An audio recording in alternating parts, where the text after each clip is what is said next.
আসসালামু আলাইকুম everyone, welcome back to বিডিলিপি করিম কিচেন। আজকে আপনাদের সাথে আরেকটি নতুন রেসিপি শেয়ার করব। আর আজকের রেসিপিটি হচ্ছে সেমাই চপ। এই সেমাই চপটি কিন্তু সকালের নাস্তা, বিকালের নাস্তা কিংবা মেহমানদেরও দিতে পারেন। রেসিপিটি দেখার আগে অনুরোধ রইল চ্যানেলটিকে সাবস্ক্রাইব করে রাখবেন। আর যারা সাবস্ক্রাইব করে ফেলেছেন তাদেরকে অসংখ্য ধন্যবাদ। তো চলুন আর দেরি না করে রেসিপিটি দেখে আসি। সেমাই চপ বানানোর জন্য আমি এখানে অর্ধেক প্যাকেট লাচ্ছি সেমাই দিয়ে দিচ্ছি।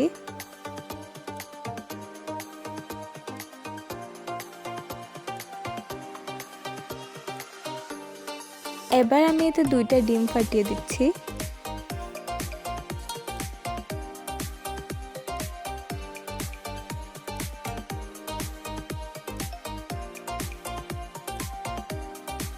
এরপর আমি এতে একটা ব্রেড টুকরো টুকরো করে দিয়ে দিচ্ছি।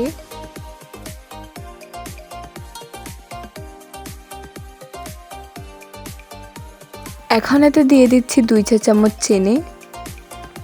চিনিটা আপনারা আপনাদের স্বাদ মতো বাড়িয়ে কিংবা কমিয়ে দিতে পারেন। আমি এতে 1 চা চামচ গুঁড়ো দুধ অ্যাড করলাম।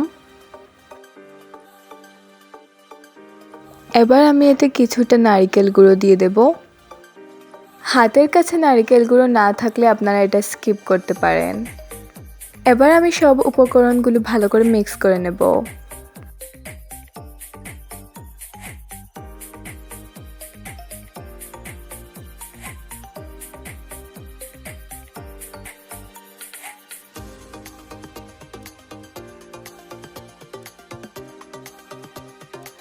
আমি এখানে সামান্য পরিমাণে লবণ দিয়ে দিচ্ছি।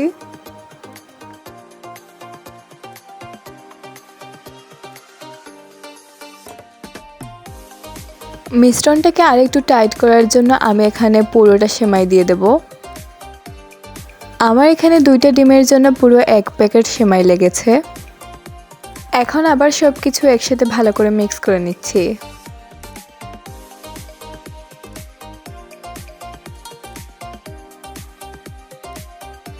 মিশ্রণটা আমার পুরোপুরি রেডি। এখন হাতে একটু ঘি বা তেল মেখে নিতে হবে।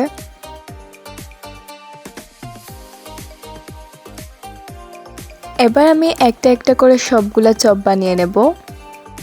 চপের শেপটা আপনারা আপনাদের ইচ্ছা মতো দেবেন। আমি চপের শেপটা কিছুটা লম্বা করে দিচ্ছি। আপনাদের সুবিধার্থে আমি আরও কয়েকটি চপ বানিয়ে দেখাচ্ছি।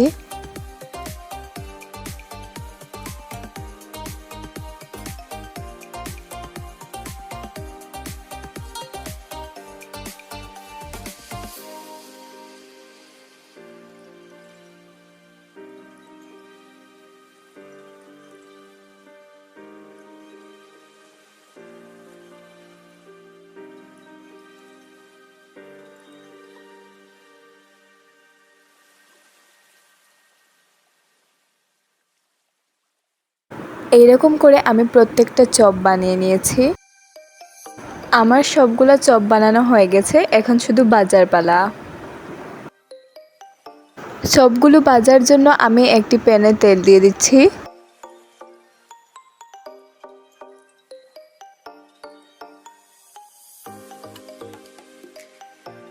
এবার তেলটা গরম হওয়ার অপেক্ষা করতে হবে।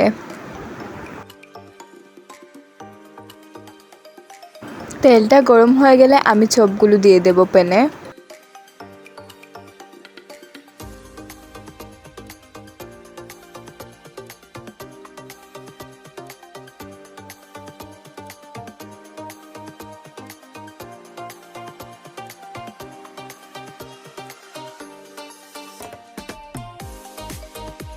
এখন চপগুলোকে ব্রাউন হওয়া না পর্যন্ত ভালো করে ভাজতে হবে।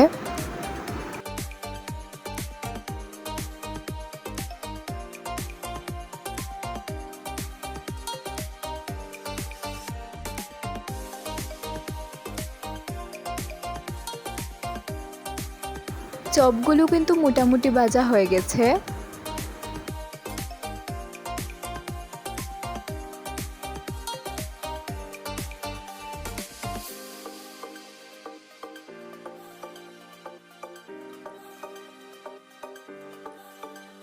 চপগুলো এভাবে ব্রাউন করে ভাজা হয়ে গেলে আমি এগুলোকে একটি প্লেটে তুলে নিচ্ছি।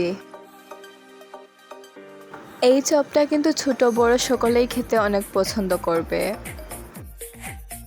আপনারা বাচ্চাদের টিফিনেও দিতে পারেন এটা।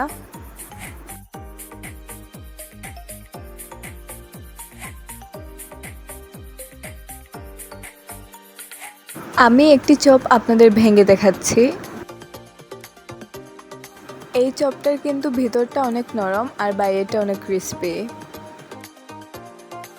আশা করছি আজকের এই রেসিপিটা আপনাদের সকলের কাছে ভালো লাগবে। রেসিপিটা ভালো লাগলে দয়া করে লাইক, কমেন্ট, শেয়ার করবেন এবং এরকম আরও সুন্দর সুন্দর রেসিপি পেতে চ্যানেলটিকে সাবস্ক্রাইব করবেন। আল্লাহ হাফেজ।